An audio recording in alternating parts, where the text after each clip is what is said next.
bit of background about like where I come from and how I found myself in this particular field. I actually started my career at Boys Town.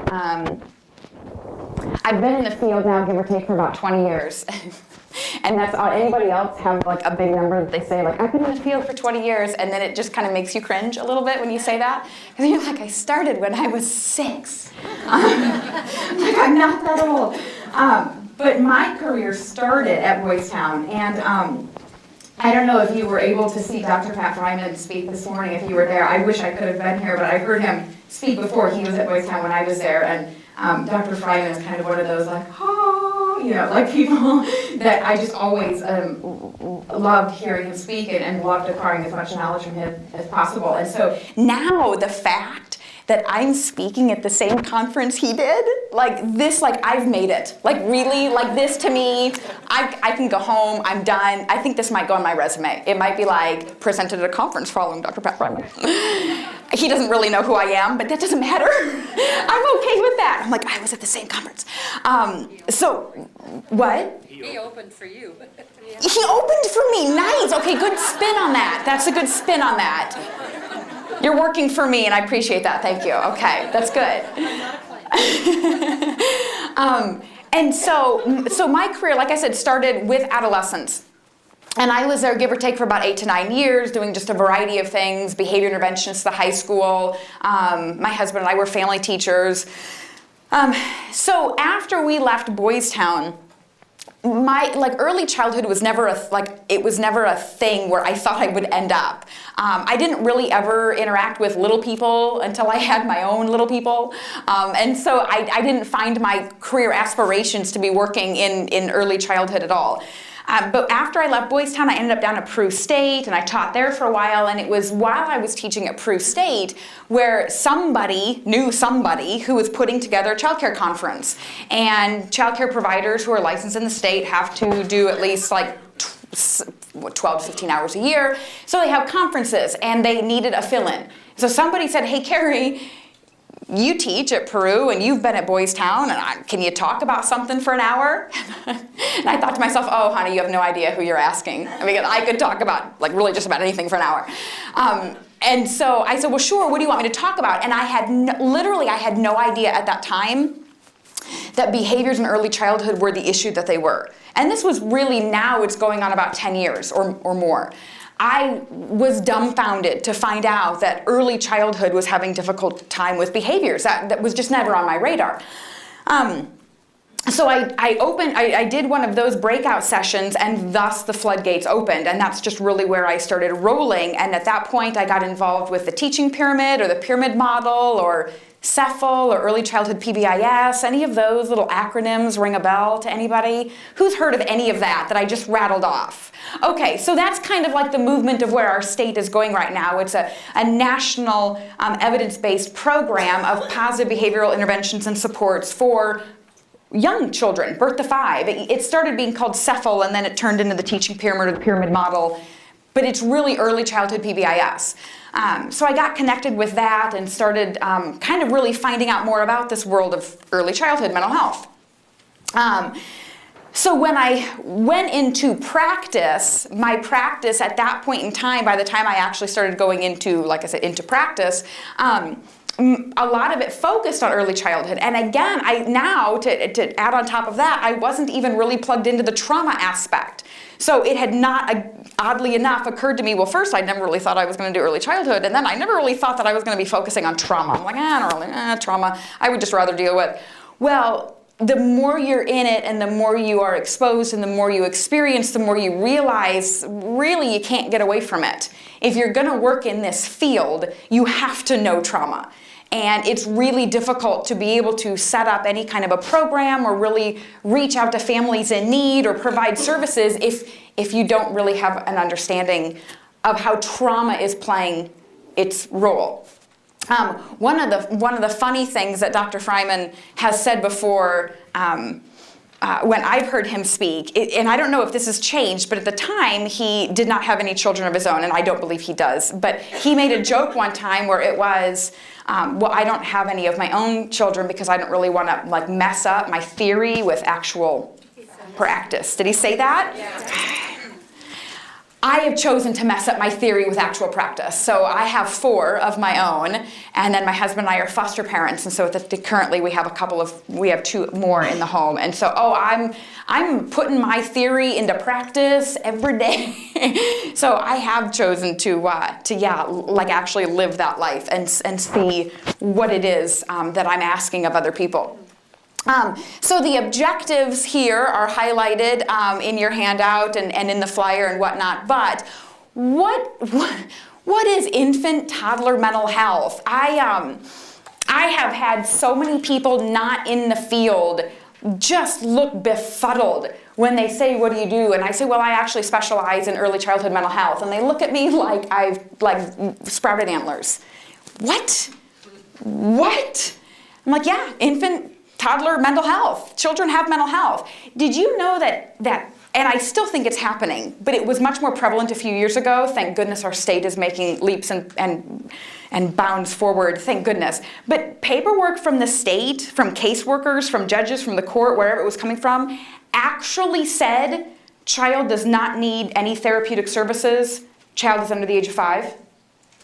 That sentence is written, and it might still be written, I'm not sure, heaven help us if it is, but that was literally written on court documentation. Child doesn't need therapy, child is under the age of 5. Oh, it still is. You're still seeing it. Oh yeah, sure, because children before the age of 5 are really blind and deaf, right? They can't see or hear, and so clearly that doesn't really plug in until they're 5, and so they're just little blobs kind of being passed around from situation to situation. They're resilient. Don't we hear that word? Oh, children are resilient. Children are so resilient. No, they're not. No, they're really not.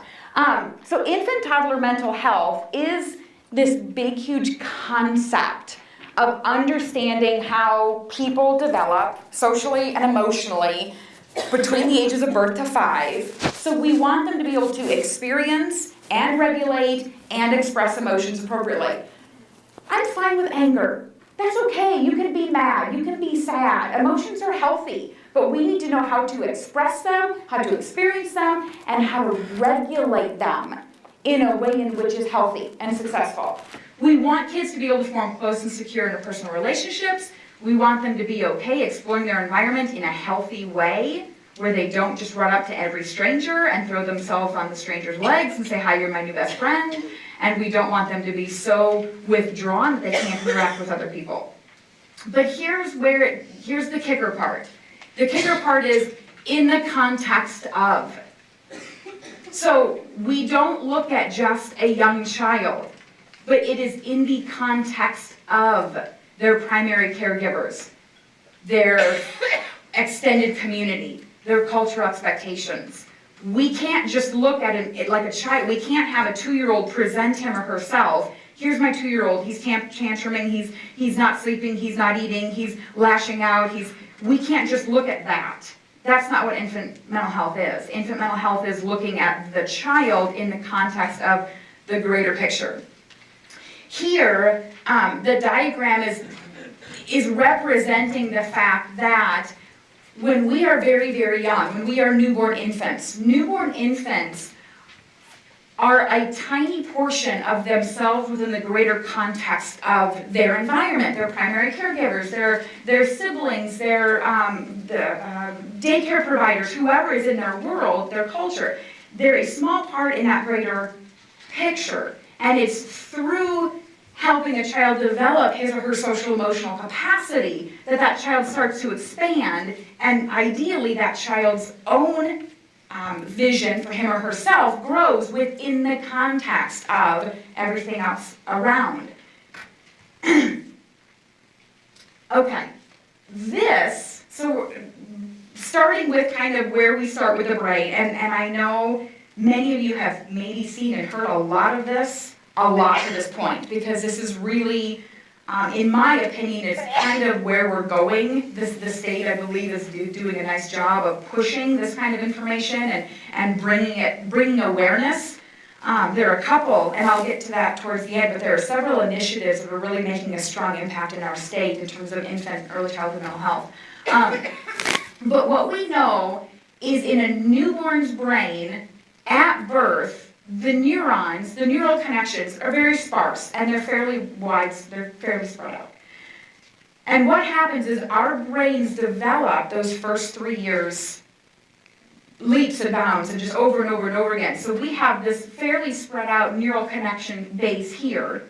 And then by the time a child is 3 months old, you can see at the rate at which these neural connections are being formed. And then at 6 months, and then give or take almost a year and a half, it continually just builds and builds and builds and builds and builds. That's a direct example, a direct picture for us to see that children aren't deaf and blind. They're not just little blobs laying there with the world happening around them with no connection with it. Their brains are directly connected to the experiences that they are having. And that experience all happens within the context of their relationships.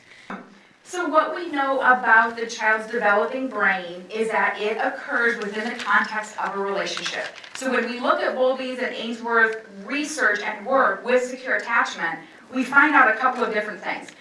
Back in the day when John Bowlby first did this, I don't know if anybody remembers hearing these particular statistics, but after he studied secure attachment, he came to the conclusion that give or take about 40% of the relationships that he investigated, researched, were insecure. So there's secure, then there's insecure, and it can either be ambivalent or anxious. And he said about 40% of the relationships are insecure. So when he was interviewed at the time, somebody said, the interviewer person said, so are you telling me, and this is how it was phrased, this is lovely, are you telling me that about 40% of the mothers out there are doing a bad job? And he said, yes. Whoa, okay, that's harsh. Wait a minute. But when you step back from that kind of harsh statement and you look at it in the bigger picture, insecure attachment breeds insecure attachment. You can't give away what you don't have. And so if an adult was raised, if I were raised in an insecure attachment, I don't have that capacity within me. Without some kind of intervention, I don't have it in me. So when I go to parent my own children, I can't give away what I don't have. And really, research over and over again shows us that we parent how we were parented. Because again, as much as people want to say, oh, I'm never gonna do what my dad did, I'm not gonna say what my mom said. If any of you are parents out there, every single one of you raise your hand and say, yes, I've said the words, and I stopped, and I thought, oh my gosh, I sound just like my mother. I mean, we do. But when you think about it, the only context of a parent model that you have is the one in which you were raised. I mean, we get all sorts of English teachers, we get all sorts of math teachers, we get all sorts of different kinds of exposure to maybe church leaders or coaches or all this other stuff. But we get one direct experience with parenting. It's the one in which we were immersed in for 18 years. You don't get all these different wonderful models presented to you throughout development of how to parent. So how do you turn around and parent in any other way besides the way in which you were raised? Without direct intervention, without intentionally deciding that you're going to learn about parenting and study parenting and look at other ways of parenting and then change what internally was built within you so that you can parent in a different way. I mean, how do you, that takes a lot of work. So when we see an insecure attachment being created, it causes concern. And when's the best time to catch that? Right away. Not when they're 8, not when they're 10, not when they're 15, but the best time to catch that is when that baby is a baby. And then to provide some type of intervention then. And then who are you really treating? That's who you're really treating, is you're treating the relationship. And by default, you're treating the parent in order to treat the relationship, in order to treat the child. Absolutely. So there is this Harvard, I think it's Harvard, there's this Harvard, we didn't get volume? She laughed. She's like, forget this, I'm out. She can suffer. I'm just kidding. If we don't get to it, that's fine. If you go to YouTube, I'll try and find you the kind of little words to blop into YouTube if you haven't been here before. Harvard has 3 different tiny little 2-minute segments on the developing brain within the infant. And it's all showing you actual research and the result of it. And so it's something about Harvard and early childhood, whatever. But the serve and return ideal is represented very well in that video, where it shows this idea that what fires together is what wires together. So it's kind of a little catchy phrase. We've got all these fun catchy phrases in therapy, don't we? We've got acronyms, like CBP and PCIT and TSCBT. We've got acronyms and we've got catchy little phrases, like what fires together, wires together.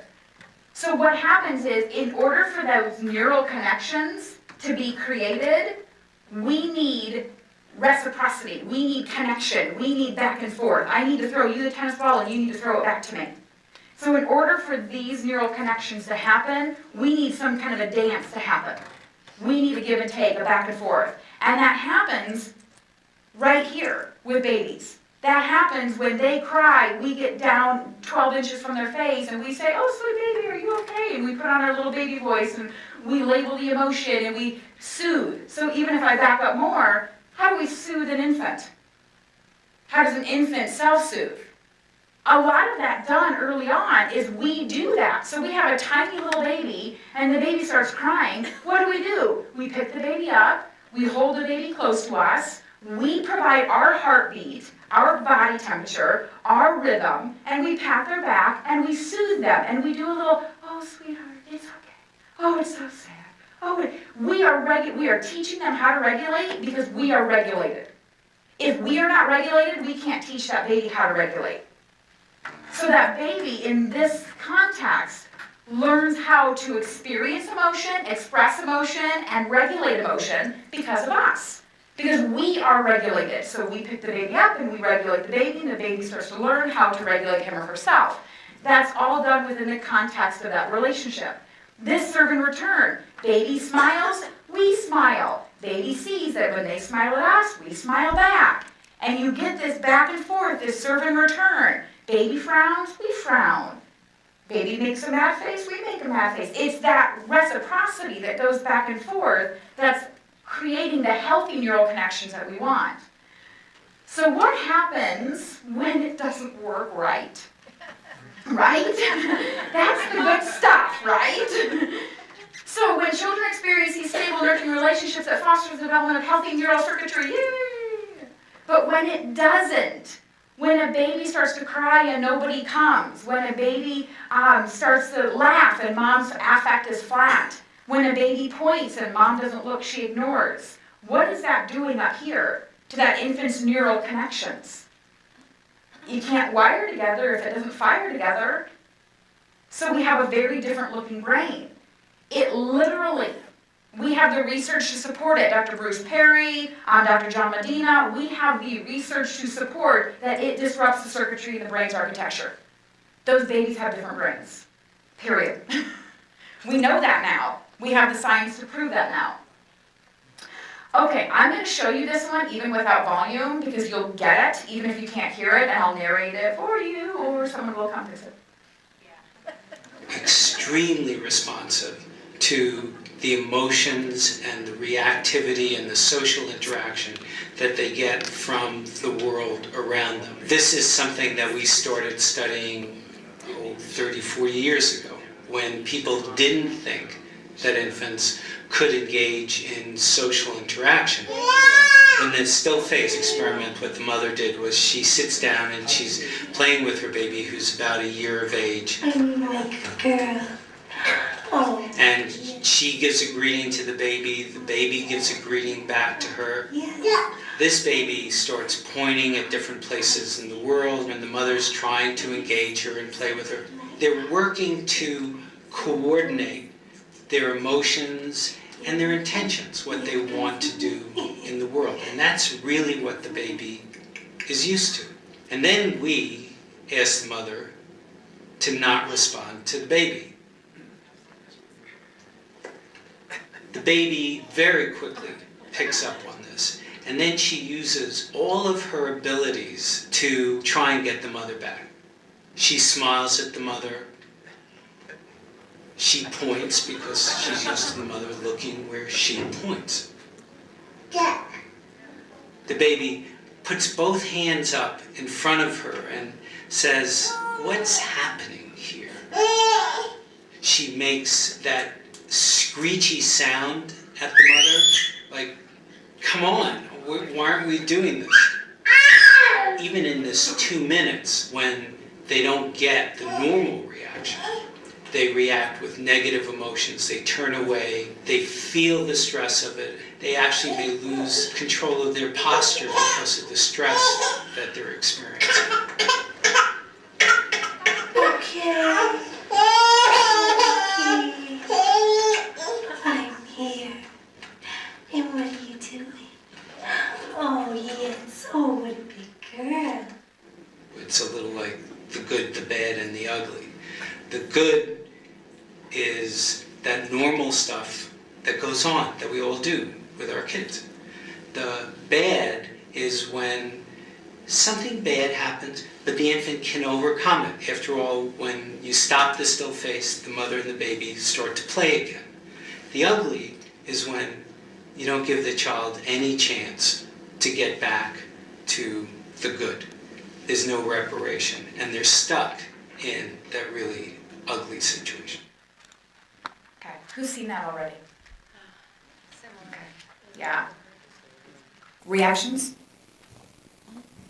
I've seen it hundreds of times. Reactions? Pardon? Painful?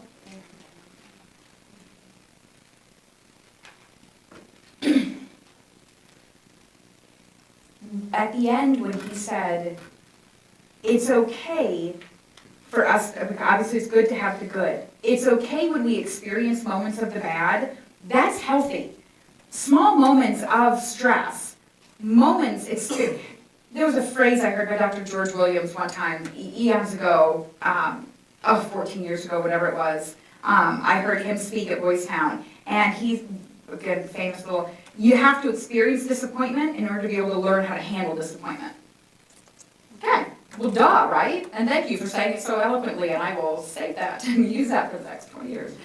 Yes, you have to experience some level of disappointment in order to be able to handle disappointment. You have to be able to experience stress in order to be able to handle stress. So the goal is we're okay with the baby experiencing some level of difficulty. That's healthy because we're developing within the child the capacity to be able to become uncomfortable and then re-regulate. That's a good thing.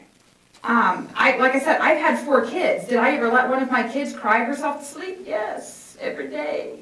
I mean, yeah, absolutely I did. I had no problem letting Kenna cry herself to sleep every day. One time when I was at Boys Town, I had Kenna when we were at Boys Town, family teaching. And so she was a little baby, and we had 8 boys living with us, and everybody was at the table. We had like a table for 12. And so my husband and my son and the assistant and all the kids are there, and they're eating, and Kenna's just crying. She's just crying, and I'm holding her, and I'm patting her.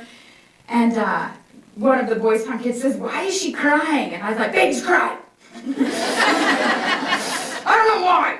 Because she was changed and she had been fed and babies cry. So experiencing levels of distress is fine. I had no problem having Kenna cry it out occasionally. Every time I put her down to sleep, she cried it out a little bit. But the kicker is we also had the good. So when I was present, and so we had the ability to be able to go up and down like this. She could experience moments of stress, and she could regulate and come back down from moments of stress. Yay, that's healthy. That's a good thing that we want to develop. It's not like let's never let them cry, let's never let them be unhappy. That's not the goal. But that's when he said, and then we get to the ugly. The ugly is when those moments of neglect, absence, whatever, extend and extend and extend, and then the baby isn't getting that ability to come back down and re-regulate. That baby isn't learning how to do that. So then we have 2 options usually. The baby gets super aggressive, ugly, out of control, or the baby withdraws. And I've done assessments on infants that present initially where people say, "Oh, he's such a good baby. He's such a good baby. He never cries. He's never upset. He never cries. He just lays there." Red flag. Red flag. Those aren't usually the kids that get referred. The kids who get referred are the ones who are screaming and tantruming and biting and they won't sleep and we can't calm them down. But then there's the other side, where that little guy just stopped trying. I just stopped trying. And so then we just wrap ourselves in and we just pull in. So how do we get these healthy, well-developed neural connections? So experiment that was done is where we take a rat, separate it from its litter mates, put it in a cage all by itself, no social interaction, nothing fun to play with, no engaging anything. And then we turn around and put all the litter mates together in a big cage where they can socialize and have fun together, and we swap out the toys frequently so they got stuff to do and stuff to play with. Here's the poor little rat's neuron where he's living alone, and here's the rat who's living with other people's neuron, all big and fluffy. And that's what we know happens within us. Our neural connections have to, again, what wires together. There's another study, I don't know if you are familiar with this one, I need to find more data on it, but there is another study, again, done with rats where they differ the environment, what they provide within the environment. So this cage of rats with their litter mates, they're listening to like classical music, and the sun is, or the lighting is appropriate and happy, and they have night and day kind of, patterns, and so there's a happy, stimulating environment like this. And then there's the cage of rats that are actually like being pelted with AC/DC 24/7. Have you heard of this one? And the lights don't ever turn off, and it's a harsher environment where it's like, and honestly, when we step back and look at the results of that, these rats, yay, happy, social, nice fluffy neurons. Other rats, some of them are dead, they're fighting each other, they're eating one another. I mean, I'm like being serious, extreme hostility, extreme aggression. And so it's a completely different picture. So we look at that again with babies and say, are they growing up in an environment where maybe there is a stimulating environment, but what kind of stimulating environment is that? Where older brother is sitting around playing Mortal Kombat all day? Where, we're hearing 5-year-olds. I was in session with a 5-year-old doing some art kind of work, and he drew what I was going to interpret as a picture of a Mr. Potato Head. And I'm like, oh, dude, what's going on? What are you making? And then he starts drawing lines coming out from the Mr. Potato Head. All these lines all over the place. And I'm like, Josh, buddy, what is that? Pinhead. From what? Hellraiser. Oh, that's great. How do you know the movie Hellraiser? How do you know the character Pinhead? 5. So when we look at those kind of environments, that's where their neural circuitry is being connected. So the brain adapts to be able to handle stress and trauma, putting it on, the impact of neglect and trauma. Pardon me, let me remember where I'm going. So when we are being exposed to varying traumatic events, our brain circuitry changes. And that brain circuitry puts itself on constant high alert. So now that brain is wired differently. We have increased level of stress hormones, adrenaline and cortisol coursing through that child's brain. And it's not balanced and regulated the same way anymore. It's not doing its job the way it was supposed to because now we're on constant high alert. So is that child going to appear more difficult? Yeah. Is that child going to appear more angry? Yeah. More hostile? Yeah. More aggressive? Yeah. It's kind of like being on fight or flight constantly. And so if somebody invades my personal space, I'm in fight or flight mode. Whereas instead of being like, oh yeah, you can have the toy, or we can share, we can take turns, everything is like a trauma. Because my brain has been wired to perceive everything as a trauma. I have to live in constant survival mode. This is from Dr. Bruce Perry's work, again, one of those famous brain scans that you see kind of everywhere. But very famous brain scan that's been kind of published a little bit everywhere, where when we have extreme neglect, we literally are creating a brain that looks different and a brain that's wired different. And thus the mass of the brain. If we're not firing together, we're not wiring together, now we end up with a very different looking brain. That child does not come with the same capacities as a child over here. They just don't. So we can't utilize the same types of interactions that we do. This is who we're treating. we can't treat that little guy with what we treat this little guy with. And it does become very tricky because in infancy, in early childhood, when we look at 5 on down, actually if you look at like 8 or 10 on down and whatever, but really if I'm just going to focus on 5 or down, the behavior up here looks the same.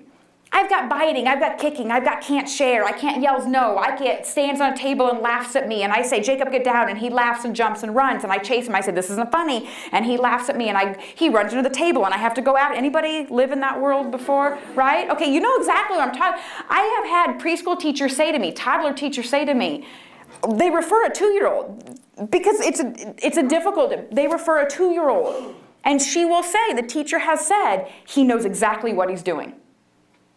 Okay? He will stand up on that table and he will look at me and smile. I say, okay. And I will say, you get down right now. Jacob, you get down right now. And he'll laugh. And I'll walk up and say, feet on the floor, Jacob. Jacob, feet on the floor. And when I get close to the table, what does he do? He jumps and runs. And he laughs at me. And the teacher becomes very agitated. I can't blame her. Of course you are. That's awful. But when we look at the case study later on, I'm going to say, first of all, the kids too. If you know anything about cognitive development, you know that a 2-year-old is not capable of malicious intent. Sweet little Jacob isn't sitting there saying, dude, I'm so going to play my teacher right now. Jenny, watch this. That's not how 2-year-olds operate. 2-year-olds just do the dance. They think they're dancing. And so when you explain to the teacher, says, guess what? That's exactly what that little guy thinks. That's how he thinks it works. That's his neural bap, bap, bap, bap, bap. He stands on the table, he smiles at you. You show an angry face. He giggles. You point. He goes, ha, ha, ha. You come towards him. He jumps and runs. You chase. That's his dance. That's his play routine. That's exactly how it got established in that little guy. He's 2. So when we are dealing with, and that little guy did have trauma, side note, not every little guy does, not every little child who has those behaviors does. That's where I was going with that story, is up here the behavior looks the same. It looks like ADHD, it looks like oppositional defiance, it looks like whatever you want to lay, autism, it looks like anxiety, I mean it looks, the behaviors look the same. Aggression, biting, screaming, kicking, not eating, not sleeping, saying no, laughing at the wrong time, not sharing, not taking turns, no impulse control, no emotion regulation. Everything up here looks the same. But then you have the line, and then you look below the line, and you say, maybe it's ADHD, maybe it's autism, maybe it's sensory issues that isn't autism, maybe it's trauma, maybe it's... So it looks the same up here, but we can't treat that the same way we treat this. It doesn't work that way because you're literally treating a different kind of brain. Okay. So I will jump to this is the Harvard, we'll just jump to number 3. We won't back up. And we'll see if this shows us what we want.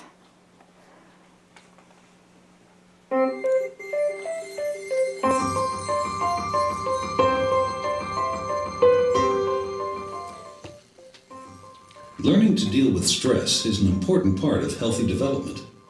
When experiencing stress, the stress response system is activated. The body and brain go on alert. There's an adrenaline rush, increased heart rate, and an increase in stress hormone levels.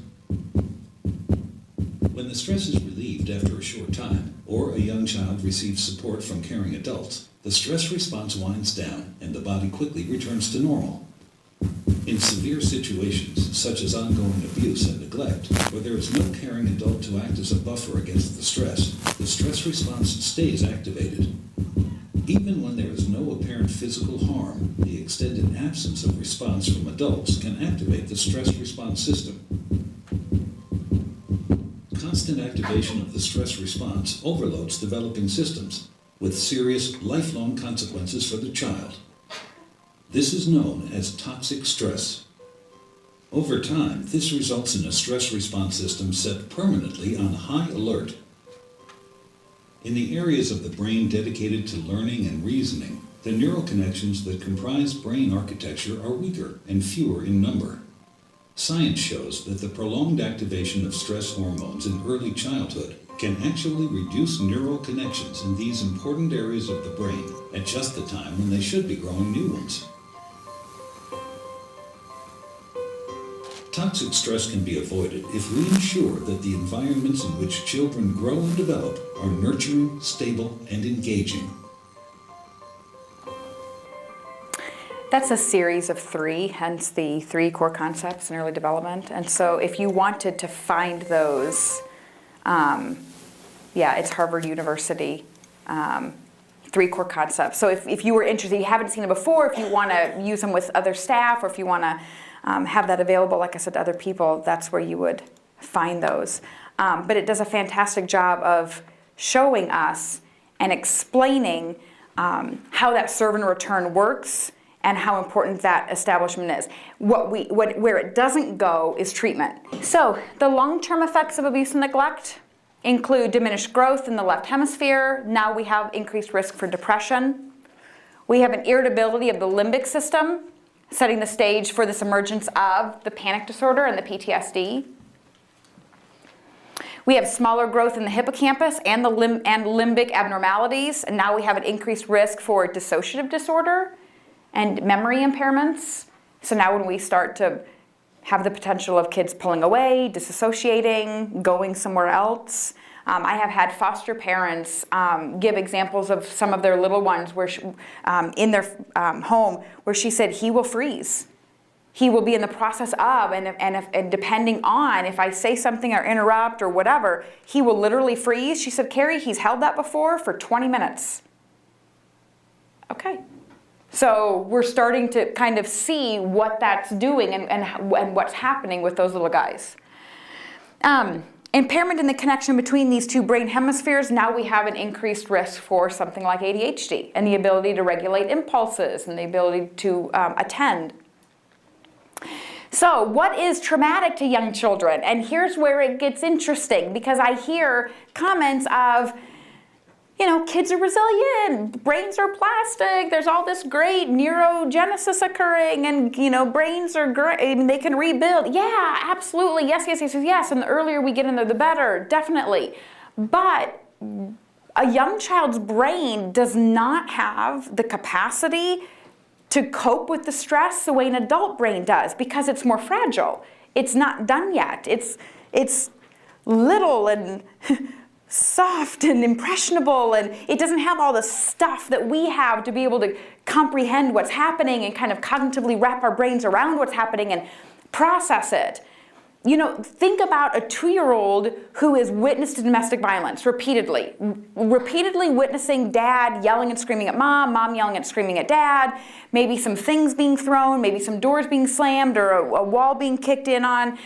That little guy idolizes his mom and dad. And when we look into these connections, and Circle Security Parenting talks very, very strongly about, children adore their parents. That's how it's put together. That's how it's meant to be. They adore them. When you are witness to that kind of behavior, how as a 2-year-old, without that kind of cognitive capacity, how do you rectify, I adore my father, but he is a source of my fear. I adore my mother, but she is a source of my fear. I adore my father, but his behavior scares me and is not appropriate. Okay, you're 2. You can't wrap your head around that. You have no way of processing that. So when you go to school or daycare or wherever it is that you go and you grab things, you yell at people, you push, you threaten, you whatever you do, and then some other adult comes in and says, no, that behavior's not acceptable, go sit in timeout. No, that behavior's not okay, you need to go take a minute. You need to go to the office, you need to whatever you need to do. That child watches the parent of whom he idolizes engage in that very kind of behavior. And now you are trying to tell me that behavior is not okay? That doesn't make sense to me. I can't put all of that together in the same bucket. I'm not hearing the same messages everywhere I go. So it's very confusing. And if I can't regulate my emotions, sitting in a place like timeout is so ineffectual because I can't regulate my emotions. So I can't sit in timeout and regulate. that's the problem. So there was a 3-year-old who came in for referral when mom and dad brought the 3-year-old in and said he's close to getting kicked out of daycare. I said, okay, so they come in, do an intake. He was in timeout 23 times last week. So your first thought when you hear that is, he was in timeout 23 times last week. So right away you're thinking, well, dude, something's not working. Like maybe it's time to try a different strategy, timeout 23 times in 1 week. Yeah. Maybe you want to rethink that, okay? But then the data geek in me, because I do a lot of data, and then I'm like, they counted. Who keeps track? Like a lot of daycares don't tally mark how many times the kid was. I'm like, dude, they keep track. I wonder when it was. I wonder what the precipitating event was. I wonder how long the timeout lasted. I wonder how many times. So then the data geek in me starts going and thinking, wow, I wonder what we could plot with that or what we could do with that. But the point is, if you can't regulate your emotions, removing you and putting you in some kind of area in which you need to regulate your emotions by yourself is so counterproductive. That just doesn't make any sense. So what do young children find traumatizing? Well, obviously abuse in any way, shape, or form. Physical abuse, sexual abuse, emotional abuse, any of this is traumatizing. Neglect is traumatizing, as that video demonstrated. Even if I am ignored for long periods of time, my trauma response is wired and it's going off and going off and going off because I'm not meant to live in isolation. I wasn't created to sit here and not have somebody serve and return with me. So that is absolutely going to be traumatizing. Domestic violence, it doesn't matter if they see it. It's traumatizing to hear it. So when I sit on those 1184 cases and someone mentions, well, the kids were taken out of the home for suspected domestic violence, the 1 and 3-year-old were asleep, the 5-year-old was in the kitchen, but nobody was in the room where it happened. Oh, well, okay, then we're fine. What? What? Okay, what? Yeah, they're exposed. Trust me, all 3 of those kids are exposed and all 3 of those kids are at risk. They were in the home. I'm sure it hasn't happened on an isolated incident, but even if it did, those children were exposed. Can they bounce back from that kind of trauma? Absolutely. If it were an isolated incident and if they have that good serve and return and that good connection, secure attachment, yeah, we can. But when it builds on top of each other, we can't. Community violence can be traumatizing to young children when they're living pervasively in an area which is unsafe. Not everyone, but lots of people just completely overlook that. They just completely overlook it. And we can go all the way back to Albert Bandura's famous Bobo experiment. Anybody remember the Bobo doll with Albert Bandura? I mean, what was that, back in the 60s or whenever that was? We knew that this was an issue then. We have the video footage and the research to prove it. So yay, we've got our kindergartners watching, Mortal Kombat and Pinhead Hellraiser and etc. Media violence, traumatizing. Natural disasters, traumatizing. We will address a case study with that one. Death of a primary caregiver or a family member does not equate to a DC 0 to 3 diagnosis of PTSD. You have to feel as if your own life is at risk or threatened. However, the loss of a family member is traumatizing. It is stressful.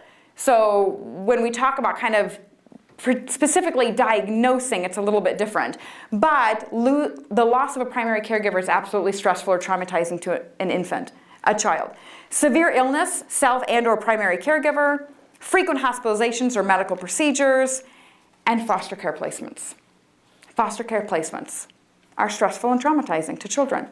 And yet that's really where our system is. I mean, I know that it's trying to change and I recognize that we're trying to do more home-based services, but every time we yank those kiddos out of a home, we can only begin to imagine how stressful that is. And then of course, if it's multiple, disrupted placements. Okay, oh, so you guys know that one. Woohoo. Okay, so violent behaviors in youth are not senseless. They're not beyond our understanding. They arise from children reflecting the world in which they've been raised. So that's where the iceberg comes into say that says, when we see children misbehaving excessively and acting out excessively, it is not just an option to address that behavior with traditional methods. The traditional methods work with traditional children. Those methods are successful for children who haven't gone through trauma, for children who don't have mental health diagnoses. Traditional type interventions don't work with children who have been exposed. One of the phrases to kind of go with that serve and return, or what fires together, wires together, is consequences only work in the context of a relationship. So I have stopped when I do parenting talks with some groups of people here or there, whatever, and inevitably there are Q&As where it says, well, what do I do if I can't get my child to stay in timeout? Or what do I do when my child won't stay in bed? Or how do I get the child to? And so we want a behavioral answer. We do. We want to fix, and we want to know, how do I respond to this inappropriate behavior? How do I respond to that problem? I have stopped answering that because I don't know the full story, and I don't feel comfortable answering with that limited amount of information any longer. What happened one time was there was a Q&A where parents just turned in a little note card with a question. And at the end of the kind of common sense parenting type stuff, I read through the Q&A, and many of the cards, a third of the cards, but one specifically kind of speaks to me where it said,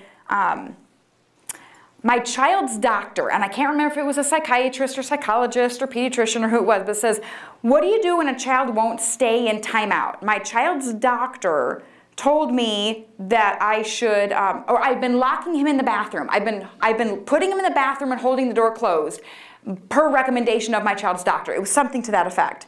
It's gotten to the point where he is beating on the door to where his hands are getting bloody. Okay.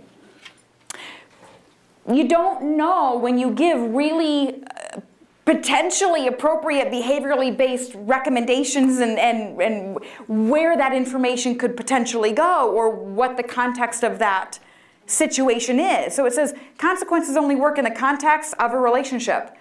Something else needs to be addressed or changed. Just giving a behavioral type response to a behavior isn't effective.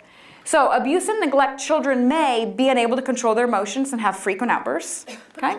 They might be the opposite, withdrawn, quiet, and submissive. They're the ones that we don't ever hear from or see. They might have difficulties learning in school. They might have difficulties getting along with other children. They might have unusual eating or sleeping behaviors. They might attempt to provoke fights or solicit some type of sexual experience. They might be socially or emotionally inappropriate for their age. We all have those examples that speak to that, but those are the red flags. If you have a young child, 5 and under, where we have a concern about the child's behavior or concern about the child's situation, red flags are always allergies, eating, and sleeping. I mean, not red flags for trauma, but I mean, like, those are the things you kind of want to look at and weed out before you go anywhere else. Do we have allergies? Do we have eating issues? And do we have sleeping issues? Because children are going to act up if they don't feel good or if they're tired or hungry. So, I mean, that's kind of right? That goes together. Okay, so we're going to weed out those 3 things right away. When we do see a pattern of some type of difficulty with their everyday routine, then we can say, okay, we need to look a little bit deeper at this. Be unresponsive to affection. Okay. Address that. Okay. Children who have experienced insecure, anxious attachments may have more difficulties regulating. These children may have difficulties forming attachments later in life. Insecure attachments breed insecure attachments. So we have an increased susceptibility to stress, excessive help seeking or dependency, inability to regulate. So what we might see here is if your trauma response is on high alert, if a child's if they are in the kind of chronic fight or flight mode, we might have a child A who misbehaves. And then an adult potentially might yell or get angry or correct the behavior. That's a typical behavioral-based pattern that we would expect to see. That child may experience some type of regret or remorse, hence the consequences only work in the context of a relationship. And remorse, weird E, and stops inappropriate behavior. So that's kind of a traditional what we expect. You misbehave, I come in and I address it, shame on you, that's not okay, put that back, get down, stop it, and we're done. So that's that traditional routine. The problem is if we have a child who has trauma in their history, if the child misbehaves, we yell and get angry, and then the child erupts. And this is where we usually end up getting stuck because something isn't working within the relationship. Something isn't happening well. And so how do we address that? And it's not fixing the child. That's again where we run into that difficulty is I can't fix this. I can't do something with that child to fix that. That has to be fixed within the context of the relationship. That's a different kind of treatment. So post-traumatic stress disorder in children. Can a young child receive a PTSD diagnosis? Yes. There is the DSM, now the DSM-5 starting here in the next couple months, but there's the DSM for the mental health kind of diagnostic manual that we use for everybody. And it has childhood, adolescent categories within it. That's where ADHD and ODD and CD and everything else is going to be housed, or autism, etc. But there is also a diagnostic manual just for young children, published by 0 to 3, and it's called the DC 0 to 3, the Diagnostic Classification of Children 0 to 3, and then it revised R, but whatever. So we have a different kind of diagnostic manual for children birth to 5. It is recognized in the field of early childhood. It is recognized in the field of early childhood mental health and infant mental health. It is not recognized by like insurance companies. So if it's utilized to provide a diagnosis, it needs to be crosswalked. And you need to find the DC 0 to 3 diagnosis and crosswalk it over to what a DSM diagnosis would be. But the big picture is yes, young children can have a trauma diagnosis. And when you look at the DC 0 to 3, trauma trumps everything. So the first thing you always weed out is trauma. So if you have any child coming to you who's presenting with any type of issue, trauma is the first thing that you screen for. Trauma is the first thing that you weed out. So various symptoms resulting from a single event, connected series of traumatic events, or chronic lasting stress. So here's the diagnostic criteria for a PTSD diagnosis.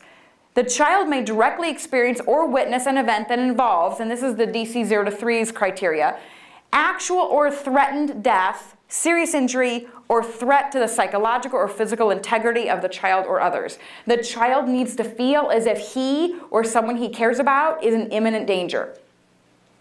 And can that be possible from a very young child who's 6, 9 months old? Can that child have that type of stress reaction depending on where their cognitive capacities are and what's happening in the bigger picture? But a direct experience or witness to actual or perceived threat. Why is infant mental health important? This is actually an email chain.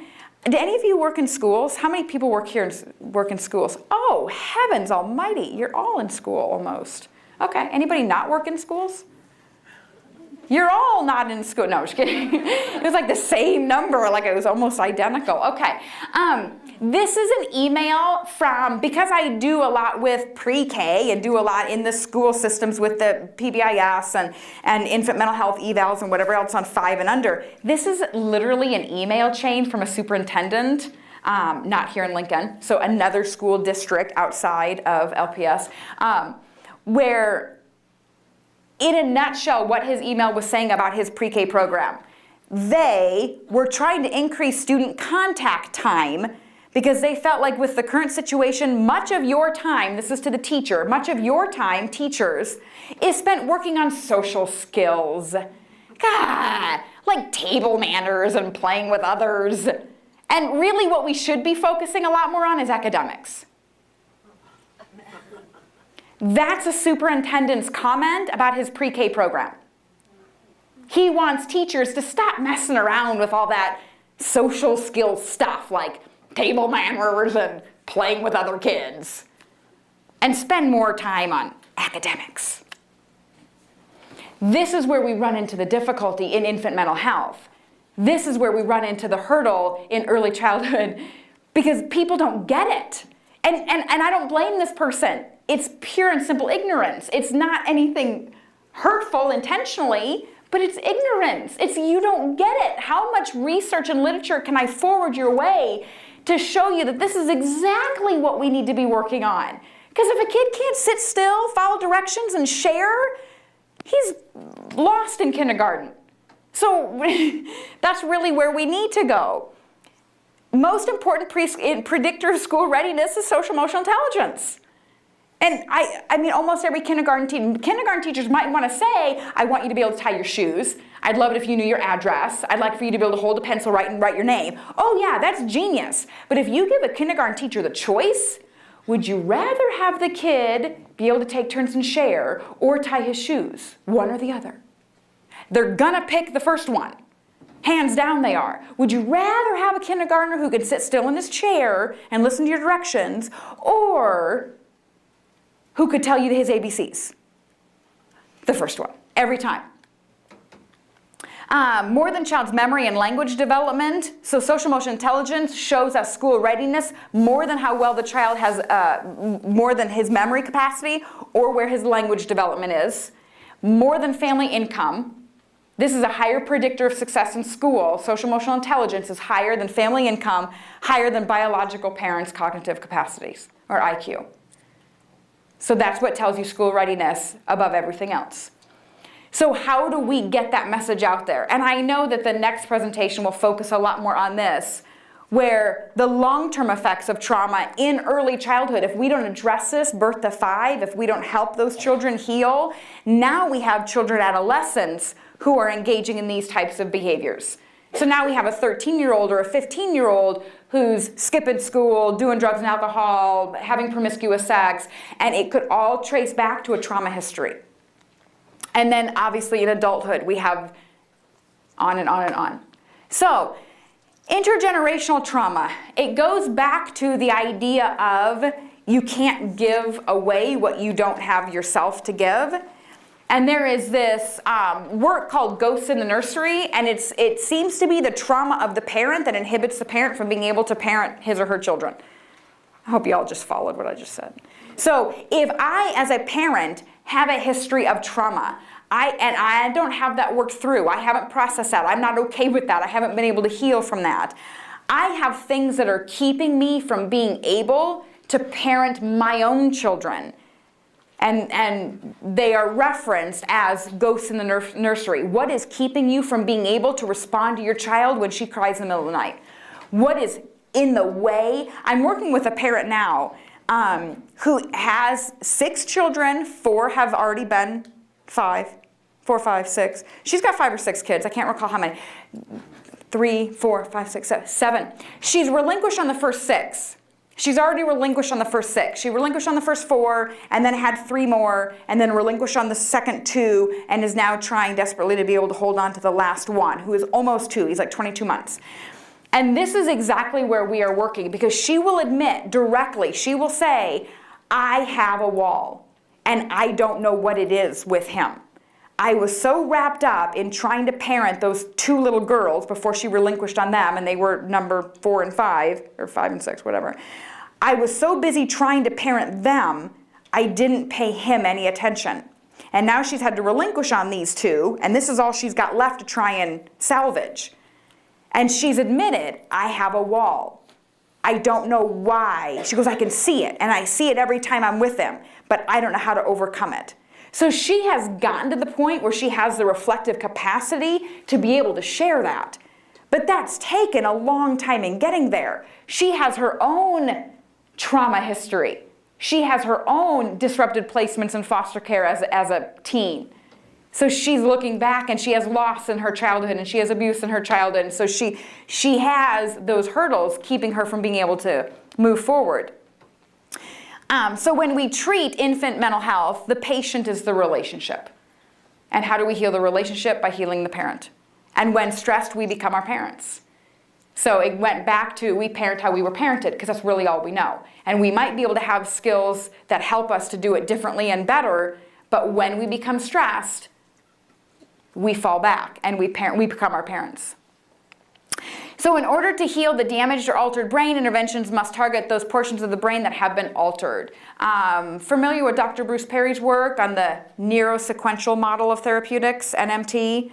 So there's his diagram on saying if the trauma happened birth to 5, if the trauma happened early, we have to treat the child where the trauma happened. So if I have a 13-year-old, if I have an 8-year-old who is dysregulated, who's aggressive, who won't mind, who doesn't follow directions, but that trauma happened when that child was 2 and 3, I can't use cognitive behavioral therapy strategies. I can't put the child in timeout.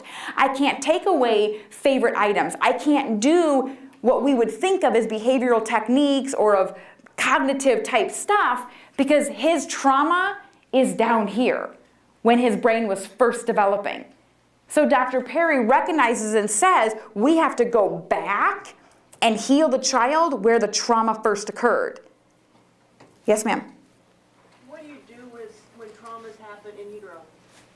Oh, well, we're getting to that. That actually is one of the case studies of the big, huge ice storm in Canada in 1998. Yes, so it is the same type of process, but yes, absolutely. So how is it? And that's what we start to try and wrap our head around. We say, okay, treatment. We want to talk treatment. I want to help these kids get better. I have an 8-year-old who is X, Y, and Z. Well, the problem is if that child had a trauma history back here, what would I do if a child was dysregulated who was 1? What do I do with a 1-year-old who's dysregulated? Hold them. What else? Rock them. I hold them. I rock them. What else? What? Talk. Calming words. Soothing voice tone. What else? Reciprocate. Did you say model? I did. Okay. Yeah, absolutely. We wouldn't bat an eye. Yeah, absolutely. We have a tiny little 1-year-old who becomes dysregulated, arching back, flailing arms.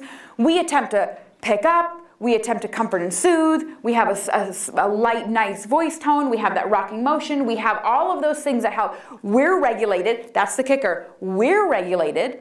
We have to be regulated. And then we hold that child in an effort to help them regulate through us. How do I do that with a 4-year-old who just scratched me in the face and pulled my hair? That child is dysregulated. That child is very inappropriate, hostile, aggressive. Scratched my face, pulled my hair. But that child has a trauma history. So what do we naturally want to do? Well, we want to teach the child that behavior is not appropriate. You're going to go sit in timeout. You're going to tell me you're sorry. You're going to X, Y, Z. Of course we want to. That makes sense. That makes sense to a typically developing child. It doesn't make sense when that child has had trauma down here. How do you pick up that 4-year-old and rock him and hold him and say, it's okay, sweet baby, it's okay, and you pat his back? Wrap your head around that, because that doesn't feel right at all to the person in the middle of it, in the moment. Because the person who's in the middle of it, they're not regulated anymore. That teacher is no longer regulated if they've just gotten their face scratched and their hair pulled and spit on. The last thing I want to do is hold you and say, it's okay, sweet baby, and rock you and pat your back. I'm angry, quite frankly. That's where we're running into this huge disconnect and this huge problem, is how do we help that child regulate in a way in which they don't have the capacity to do because trauma inhibited that within them so early on.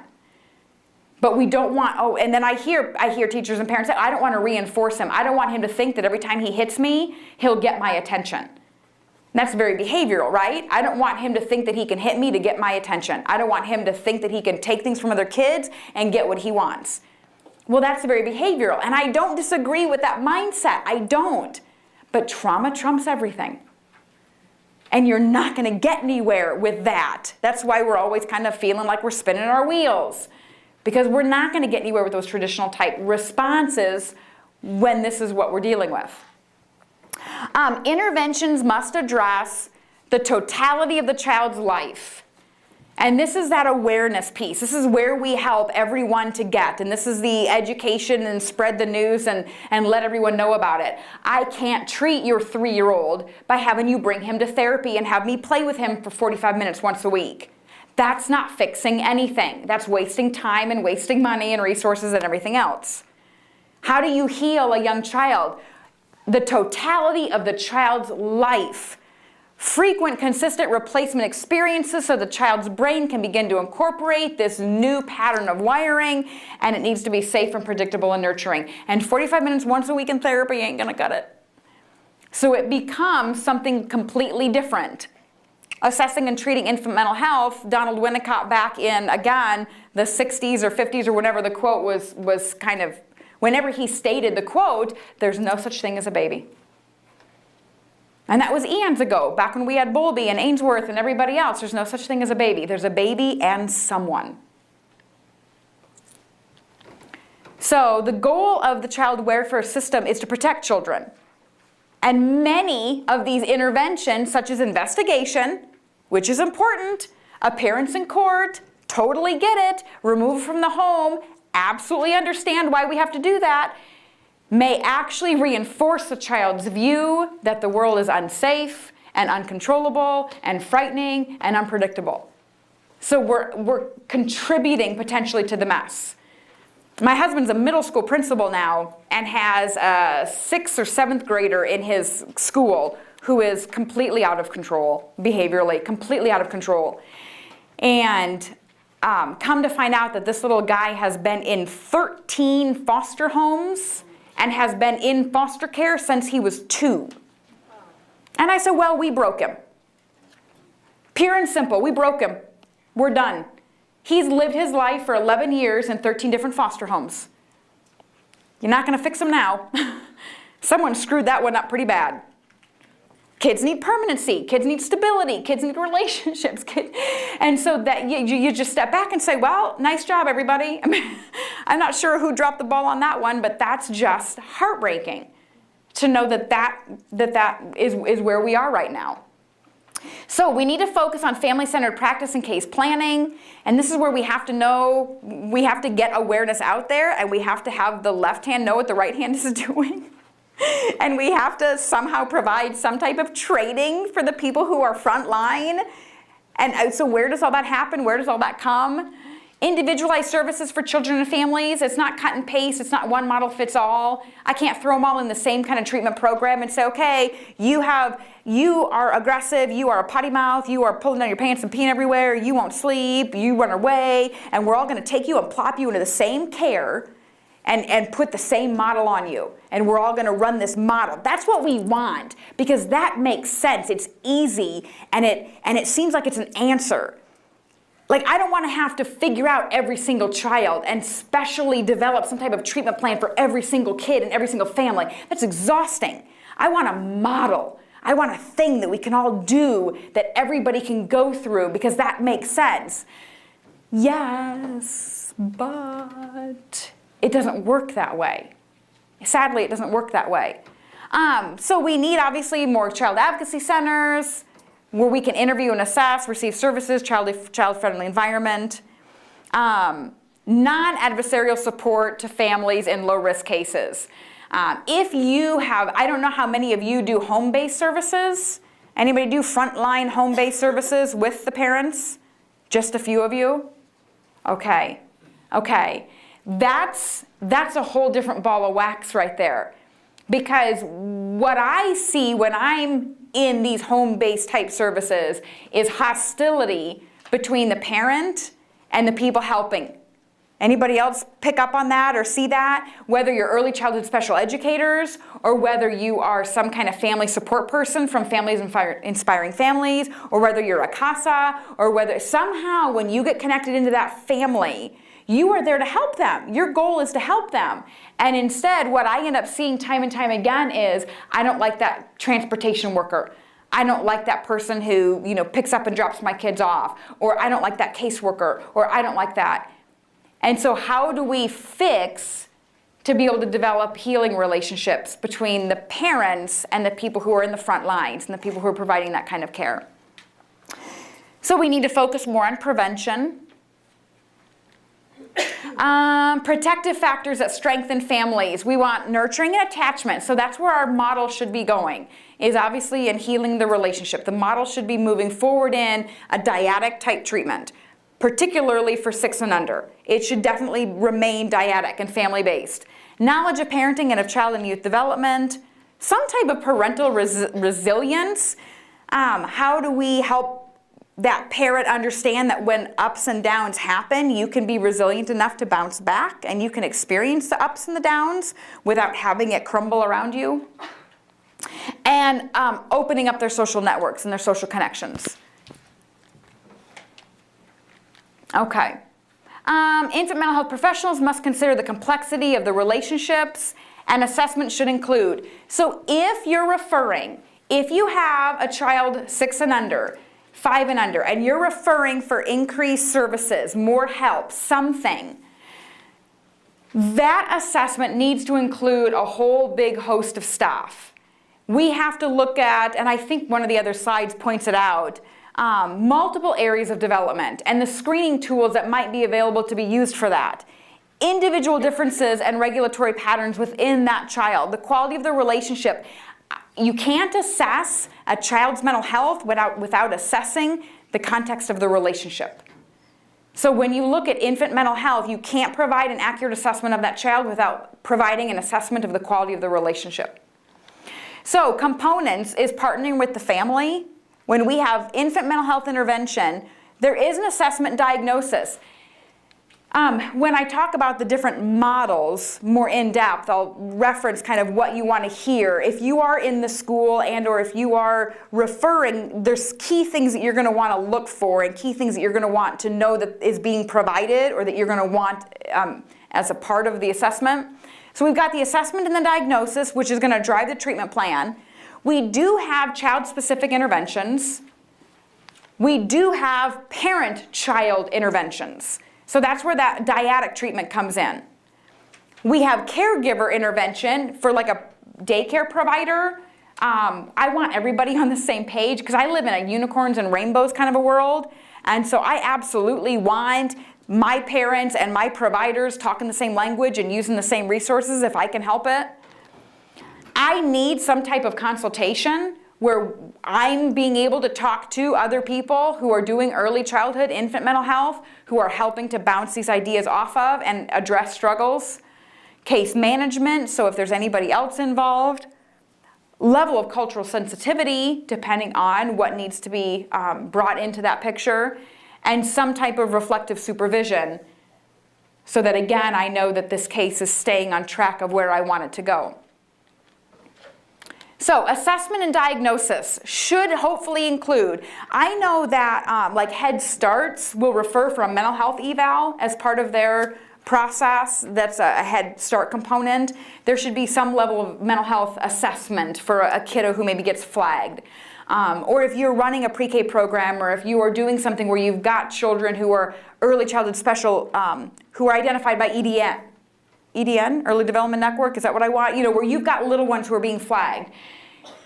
If that's going on for a mental health assessment, you definitely want a collateral review. That individual and the team needs to look at everything. You have to turn over every puzzle piece. You can't look at, oh yeah, he hit some bites and scratches. Oh yeah, aggressive. I mean, you can't just turn over one. There needs to be a collateral review. Interview and potentially, hopefully, observation in multiple settings with multiple caregivers. So you see the kiddo in your office. You see the kiddo at daycare. You see the kiddo with mom. You see the kiddo at dad. You see the kiddo at home. I mean, that's a lot of legwork and that's a lot of groundwork, but that's what you're looking for. I don't want to just see the child at home with mom. I want to see the child at home with dad or grandma. I want to see the child with siblings and without. I want to see the kid in daycare. I want to know all the aspects of where this child is in terms of strengths and struggles. Screening tools that are useful for little birth to 5. We've got the ASQ and the ASQ-SE, which would just be the screening tools. Those, as long as you have license for the ASQ or the ASQ-SE, those are reproducible. They're free reproducible. So you can just spin those off and fill those out. Here's the kicker. There was a 2-day training last year on the ASQ, ASQ-SE. It was open statewide-ish. It happened in Lincoln. It had about 30 people sign up for it because everybody thinks they know how to do the ASQ and the ASQ-SE. You're like, dude, that's not rocket science. Like, it's a checkbox. Does the kid do this? Yes or no? Check, check, check. Well, there was a 2-day training, 1 day on the ASQ and 1 day on the ASQ-SE, and every single one of the people who participated in that training walked out and said, oh, we were doing it wrong. We had no idea all the stuff we were supposed to be using this for. We had no idea how we were supposed to be interpreting these results. We didn't realize this is what we could do with it. And so it was like, oh. So it is a useful tool, but it has to be utilized correctly, obviously. The ITSE and the BITSE, one is a brief form, one is a full version. Those start at age 1 and go up, and they're a social emotional screen for young children, but they start at age 12 months on up. The ASQ, ASQ-SE, or the ASQ is birth on up, ASQ-SE is 6-9 months? Anybody remember? The ITSE and the BITSE start at 12 months. The DECA clinical is a social emotional screen. It measures depression, withdrawal, anxiety, aggression, attachment. I'm trying to think about, so it measures protective factors and behavioral concerns, and it has 2 different categories with multiple subcategories within protective factors and behavioral concerns. The DECA-C clinical version is age 2 to 5, so you can't do that with younger little ones. But the DECA infant toddler does go to birth. So there is a birth to whatever, and it's not as complex, obviously. It's going to be much more simplified and not provide you with quite the breadth of knowledge, all of the different pieces. But it would be an appropriate birth on up screening tool for social emotional, attachment, initiative. I know that those are identified on the DECA infant toddler.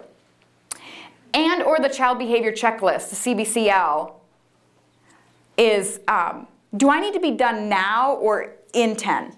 Okay. The CBCL is age 2 on up. And so that would be another even broader range of let's look at the whole big picture of this kiddo. This is the most extensive. It's the broadest and going to give you the broadest picture in terms of screening tools for children 5 and under. Who's involved in treatment? Primary caregiver, foster bio-parents ideally, secondary caregiver, primary caregiver, siblings, OTs, PTs, speech paths. If you're going to create a comprehensive plan, it's phenomenal to have everyone coming in and out of that home on board and involved. Communication's key. I'm resistant to siloed services, where I go in and I do my thing and here's my bucket, and you go in and do your thing and here's your bucket, and she's going to come in and do her thing and here's her bucket. That is not effective, not nearly as effective for anybody. It's particularly not as effective when we're talking about early childhood. So having that siloed type of treatment is not the direction that we want to move with that. If we can get notes from the pediatrician involved, that'd be great. Breaks my heart when someone takes their kid to the pediatrician and the pediatrician throws a mental health diagnosis at the kid without having just done all this other stuff, and then mom walks out and says, oh yeah, my pediatrician said my kid might be ADHD, and I'm like, oh, no, he's not. Guardian ad litem if they're in the court system, caseworker if they're in the court system. So here's all the different elements of where we're going to wrap around services and how much legwork there is involved in this. It's not easy. It's not open a manual, look at a book, fill out one screener. It isn't, and I think maybe that's why it's so challenging, is because it's not simple.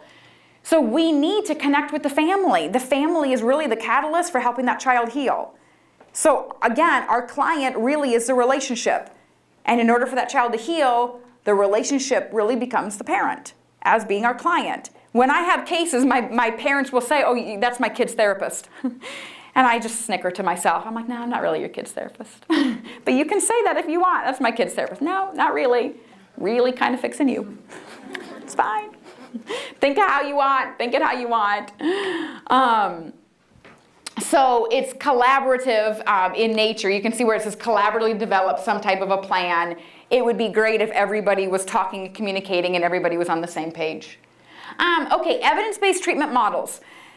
I know in Lincoln and Omaha, these are some models that are prevalent, and you can find these. So if you're referring, here's where you want to look. There might be more, I'm not saying there aren't others, but I know there's a movement in this direction, and I know that these are the ones that you can I am familiar with them. I practice child-parent psychotherapy, and I know that there are a lot of other clinicians in Omaha primarily that practice CPP. It's harder to find in Lincoln, but hopefully it's growing. It's really almost impossible to find it outside the metro areas. It's hopefully growing, but it's a relatively new model. CPP has finally been acknowledged by Medicaid Magellan. And so if you are a CPP provider and you are paneled on them or on their way, because remember, Medicaid Magellan would never pay for mental health for kids under the age of 5. That was just a big no-no. If the kid was 5 and under, you don't get mental health services Medicaid Magellan. Well, now they do for 2 models, CPP or PCIT. They're 2 approved Medicaid paid models for child parent or for therapy for a child under the age of 5. So there's child parent psychotherapy. It's a dyadic model. It's ideal for children 5 and under who have experienced trauma, and it is healing their relationship. Parent-child interaction therapy, or PCIT, is a dyadic model. The parent comes to treatment, and it's ideal for children aged 2 to 6 or 8, and who are experiencing or demonstrating aggressive behaviors. So CPP and PCIT, very useful, both very helpful, kind of a tiny different slant on both of them, but they're both dyadic. Circle of Security Parenting is coming to the state. Anybody heard of that already or seen the flyers for the training? It's coming in September in Kearney. It's an international model that focuses on, it's a parent reflection model versus a parent education model. It's definitely not a parent discipline model. So it's a parent training that you can go through to become trained in Circle of Security to provide the parent education, and it is an attachment-based parent reflection model. So what you do is if you either refer, like if you want a family to go through parent education, you need parent training, you need parent classes, you need whatever, it would be great if you could refer them to a COS class. That's where you're gonna have that dyadic, that connection addressed the most. That's really its whole premise. Oh, and there's a little flyer for or a little snippet for Circle Security, and then of course you can find more information on it there at YouTube. So there's one last thing that you got some extra handouts. So just kind of to add to your toolboxes as you're moving forward is one is from the Early Trauma Treatment Network, a little checklist on how to help children heal. Then there's some different resources if you want to be able to spread the word. So you're like, hey, you know what? I've been to all these trainings. I know all this. This is like secondhand to me. And you want to get that word out to other people who aren't here. There are a lot of really great resources and videos that you can get for free online. So if you wanted to be able to spread that, that is on this highlighted resources page, where it talks, like Child Trauma Academy. That's Dr. Bruce Perry's, and he's got some links on there. One of the resources that is not mentioned on there that I do want to highlight is Dr. John Medina, Medina. Anybody heard of Dr. John Medina and Brain Rules? Okay, he's got Brain Rules and Brain Rules for Baby. That's a must read, hands down must read. And he has a website, Brain Rules. And so that, I forgot to put that on here, my apologies, but hands down, Dr. Medina's work and Dr. Perry's work really kind of go together and coincide. So you would want to add that one on there. Due to time, we're not going to go through the case example the way I wanted to. However, I at least want to take a minute to point it out. The top case study on natural disaster where you had asked, there was a traumatic ice storm and kind of series of events that swept through Canada, the Quebec area in 1998, and it just kind of decimated the area with this freezing rain. Thousands of power lines went down. People were living in like literally freezing conditions for weeks on end because of the ice storm and the temperature drop, and everything just froze over for weeks.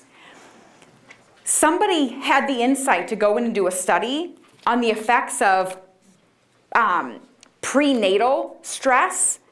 And what they found is that if you were in your late months of pregnancy primarily, but if you were pregnant during that time in that area and went through that as a pregnant mom, heaven forbid you actually gave birth during that time period where there wasn't any electricity and roads were closed and everything else, they followed those children. They found them and followed them. And they did that for at least 5, if not 6 years or longer. I know that when I read through the research, I know that it was at least 5 or 6 years that they had come to some startling conclusions where they said maternal stress can profoundly influence prenatal development. And this was at the end. This was at the last trimester, not just necessarily like the first or second. But the consequences between age 5 and 6, these children, it could have altered temperament. It reduced IQ, it reduced motor skill, it reduced attentional states and ability to concentrate, it damaged their stress response system, and they had noticeably smaller brain size. So there are numbers attached to all of that where they went through and said it was, this rated at least a 6-point lower or this rated at least a 5-point lower. And so there's the statistical measures that show how those children were impacted from the fact that they lived through the stress of that ice storm while they were still pregnant. How do you heal that? You heal that through CPP, through circle security parenting, through attachment-based stuff where you help the parent know what's happening through education and you help the parent to address it with a reciprocal, with that secure relationship attachment. And then this second case example that you'll just have to read through on your own is a case that breaks my heart in the sense that it was a 3-year-old and the 3-year-old was on this host of meds with these multiple mental health diagnoses, and nobody had ever bothered to look at this kid's big picture. And so you'll see where he was diagnosed originally, what meds he was on originally, and then the resulting diagnosis once he went through child-parent psychotherapy and had a DC 0 to 3 diagnosis put on him, how much it changed. And so you'll see where if we just take him to anybody who doesn't do infant mental health, oh, yep, looks like he meets criteria for ADHD. Here's your Focalin and your Guanfacine and your Ritalin and everything else we need to calm you down. And then when you take him to an infant mental health professional who looks and looks at it differently and says, nope, kid's got trauma. It's not ADHD. So that's just a case example to be able to kind of review for that. Okay, and it's 3, maybe 01. So sorry.